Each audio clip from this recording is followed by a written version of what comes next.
So what is going on, guys, and welcome back to episode number 10 of our Stoke career mode on the PS4. And the transfer window has now opened, and as you see here, we do get loads and loads of offers for Asmir Begovic. We decided to counter all of them as we want more money for every single bid that has come in for Asmir Begovic, and we're going to continue to ask for more and more money for Asmir Begovic because I don't want to replace him as a goalkeeper. And as you see there, Begovic, they've decided to go match at Schalke 8 million. They've decided to match for Asmir Begovic. So if they do go ahead, we're going to get 7 million, and we're going to have to look for another goalkeeper to try and sign to take or fill the place of Asmir Begovic. And that goalkeeper that I decided to try and bring into the club was going to be the 25-year-old goalkeeper Fraser Forster. So he's going to have pretty much another 10 seasons in him. So there's no worries about him being too young or too old. But this is some player that I'd really want to get. Jeremy Menez, only 26 years old, and he could be a free agent if he comes to us because his contract is going to be expiring at PSG. So we decided that we wanted to try and make the opportunity to try and go in for him and to see if PSG would accept. He was going to cost us a hefty wage bill, 70,000, but I was prepared to go ahead and pay that for a player of his quality. As he plays for PSG, he's got the experience, and he's 78 rated, so he would be our highest rated player if he come. And actually then they do come back and accept it. A left winger, 78 rated, and only 26 years old, so he could prove to be a really good signing next season. And thankfully he does come in. We do then go to the board and request some funds. We request 5 million, and I believe that they would actually grant me that money, as I have been doing a good job, or from my point of view, I believe I've been doing a good job as Stoke boss, and hopefully we can keep continuing our run and do better even next season. And actually they do come in for Fraser Forster, and they say, no, we want 4.2 million, otherwise you're not going to have him. And I decide to say, okay, I'll give you 4 million, and we'll agree on 4 million, and that'd be good if they could. And actually the additional transfer funds did get accepted from the board, which I was extremely pleased about, that we have been granted the full 5 million. I think it's the first time ever that the board has actually come back and said, yes, you can have all of that money, which I'm delighted with. And because of that, we decided to go in for Andros Townsend. He is a right midfielder, 22 years old. He's in bad form, and that's why we believe that we could try and pick him up a little bit cheaper than usual. But we do have a game in between this, and it is going to be at home at the Britannia Stadium up against Swansea City. The reason why I'm playing this and not simming it is because it is very tight at the top, and I believe I need to keep winning the games if I want to stand a chance of getting Europa League football next season. So if I want to get Europa League football next season, I'm going to have to do well in the Barclays Premier League, and that's why I've decided that I really need to step up in the Barclays Premier League and play them instead of simming them. But unfortunately for us, Deguzen does have the first chance, skips past everyone, plays the ball across to Boney, and Boney finds the back of the net. We are actually playing with Tim Sorensen in the net for this game, so it is going to be a complete liability, especially when you've got a player like him in net. But I did make a mistake, to be honest, at the start of this game. I decided, or I didn't realise, that there was players on that shouldn't be on. For example, Jonathan Walters was one of them. I didn't want him playing, especially when you got players at a full fitness on the bench, like Arnautovic, Agudelo, Batshuayi, Bentelev, for example. If they're full fitness, they should be playing in this game, especially after we've gone 1-0 down. I decided that I needed to make amends and try and change my mistake, which in theory was my mistake before the game. But that's what I decided to do, and actually there are the substitutions that I did end up making, and hopefully them substitutions could change the game around. But they do get the next chance here. Boney turns our player inside out, goes past Shawcross, plays the ball, or tries to play the ball through, but couldn't. He decides it's better off to round Ryan Shawcross, and he finds the back of the net and hits the post and goes in. So we are now 2-0 down. Actually, they round Shawcross, skips past Jeff Cameron, and unfortunately for us, fires it underneath the body of Fabian Schär. But we do get a good chance here. Charlie Adam running down the wing, does very well here to have a good shot. The ball comes to Batshuayi. He does have a good header, but unfortunately Michel Vorm does head the ball, or does parry the ball up into the crowd for a corner, but nothing come off of that. But this time Charlie Adam runs through, does amazingly well, has a good shot. It was a good save, but Batshuayi is there to follow up the rebound. The goalkeeper did get a hand on it, but he couldn't get a strong enough hand on it, and Batshuayi got enough power on the shot just to beat the goalkeeper, thankfully.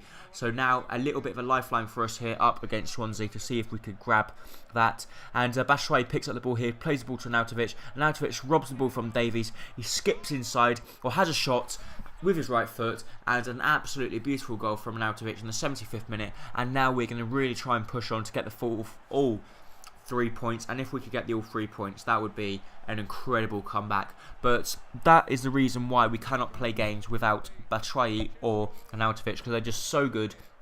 And they have to play every game possible, otherwise we're not going to win. And them two players, or it's Batshuayi, Arnautovic and Townsend, hopefully if he comes in, or Asaidi at the moment, could prove crucial. But I'm really hoping that we can get Andros Townsend in. But a very poor mistake from us there, giving the ball away. It comes to Boney. Boney has a shot, and what the hell is Thomas Sorensen doing there? He manages to get fingertips on it, but seriously, that was awful. He just dived from a standing position. As a goalkeeper, I know that you cannot dive from standing position. You've got to at least take a pass, and he didn't, and that is proved costly for us. And actually there, he just stood there, dived, got his hand on it, but not strong enough, and that is why we cannot stay with Tim Sorensen for the rest of the season. No, he just stood there and then suddenly dived, and it was awful mistake from Tim Sorensen, which I was very disappointed about. But they do get another chance here to go. Kanyes picks up the ball and fires it into the back of the net past Tim Sorensen, and we are now 4-2 down against Swansea at home. So this could really dent our title hope, not our title hopes, but the hopes to get into the Europa League. And unfortunately we could not counter, and we end up losing that game 4-2. So very disappointing there. Another game lost at home. So we've lost 2 games in 2 episodes at home. Considering that is bad, considering that we have not lost a game at home until then.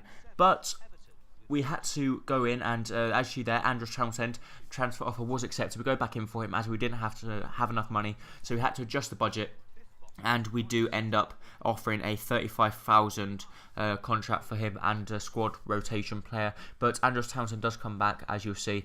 But Fraser Forster does get accepted from Celtic, and we offer him a 25,000 a week contract, which I don't think is too much. But actually there, we do have to go back in for Andros Townsend in a minute, as he wants a bigger role at the club. We do decide to sim this game up against Crystal Palace. I do have loads of players out, and we should end up winning this one because we haven't got the weakest squad out. But thankfully we do end up winning that one, and it was Matthew Everington that managed to get the goal in the 25th minute. And actually there, Tim Sorensen does actually get an injury, so we're going to have to get Fraser Forster in for the next game, otherwise we're going to be playing without a goalkeeper.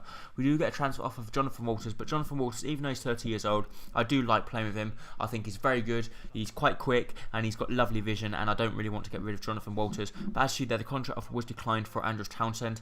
This was because he wanted a bigger squad role, so I decided to offer him an important first team player, even though he might not turn out to be an important first team player, but we just have to wait and see. Actually there, Fraser Forster does come in and accept, and we open our arms to him and let him come into the club, and that's a new signing arriving for us. So that is the first signing so far, apart from Jeremy Menez.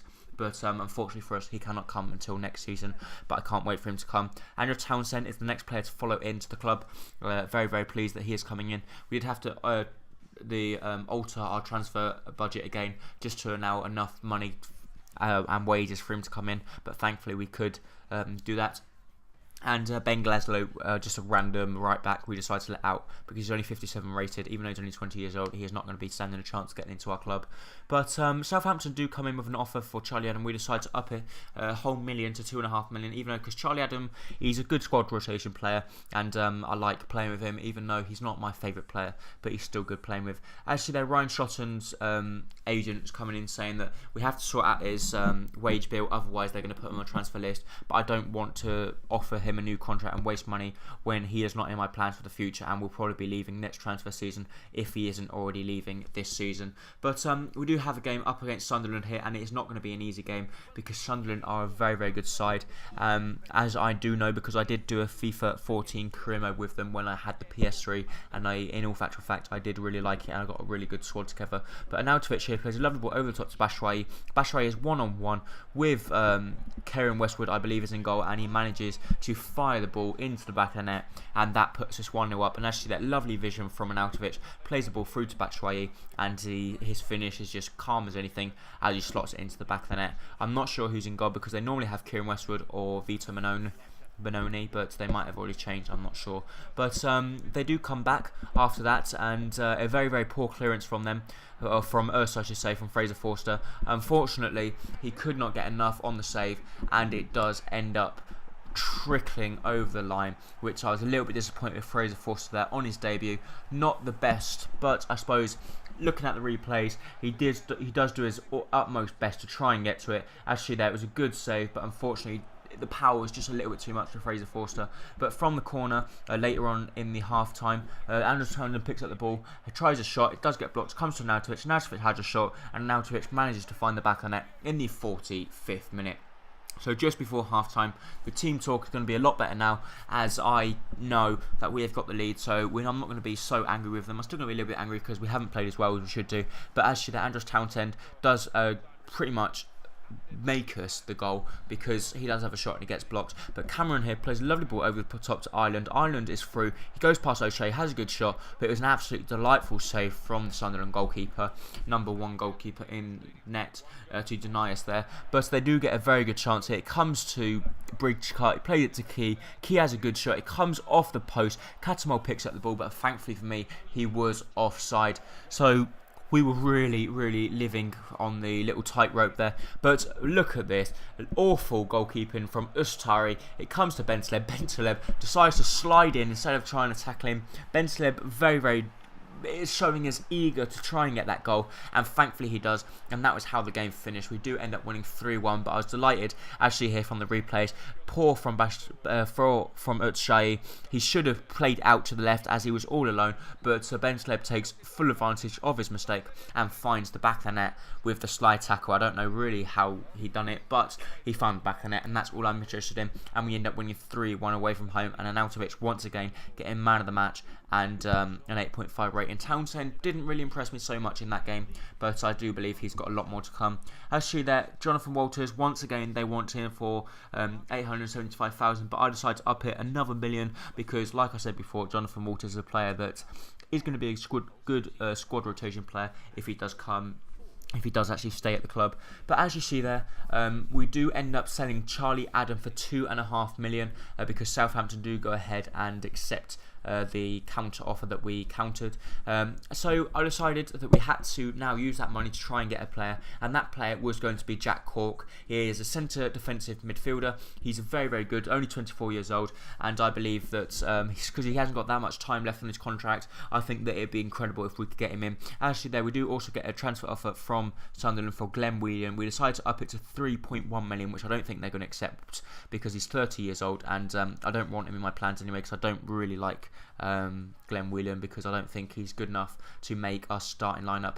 But they do come back and say no, we want 2.5 million for Jack Cork, and I decided to up it to 2.3, especially because I don't want to pay the full amount, and it's another 200,000 that we could save.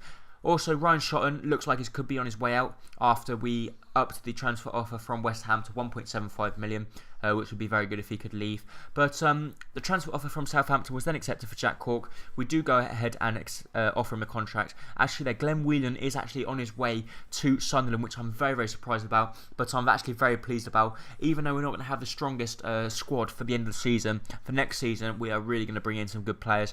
But actually, that Glenn Whelan has left for 3.1 million, so he did leave for a lot. Actually, there, Ryan Shotton, 1.5 million. We don't know whether he's leaving or not yet. We'll just have to wait and see. Jack Cork, actually, there we do have to offer him a crucial first team player, but I do believe he's going to be higher than Charlie Adam, so hopefully he could make the squad. And actually, they would do go in and accept the transfer offer, and we still have 2.7 million and 45,000 left on the wage budget to spare for next season, or maybe if we wanted to try and squeeze another player in the last few days. But Ryan Shotton, as you see there, we decided to up it to 1.8 million because I don't want him, but I don't want to let him go for nothing either because he's not in my plans whatsoever. And actually, they do come back and it's decided to match the offer. We do get a transfer offer for Batshuayi, but I decided to counter it for 26 million, but it was nothing really. I didn't include it in the video because nothing really come off of that. But Ezekiel Friars, we decided to go in as we're going to be losing Ryan Shotton. We might as well get some young cover. He's only going to cost us 1 million if he comes from Spurs. He's only 21.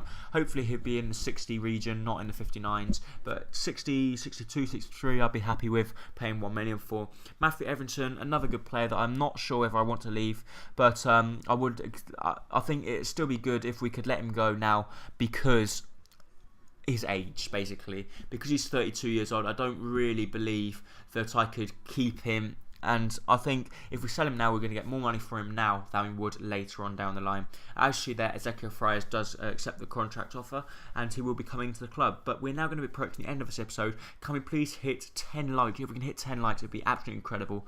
Thank you so much for watching, and don't forget to hit that like button and subscribe if you're new. Thank you, bye-bye.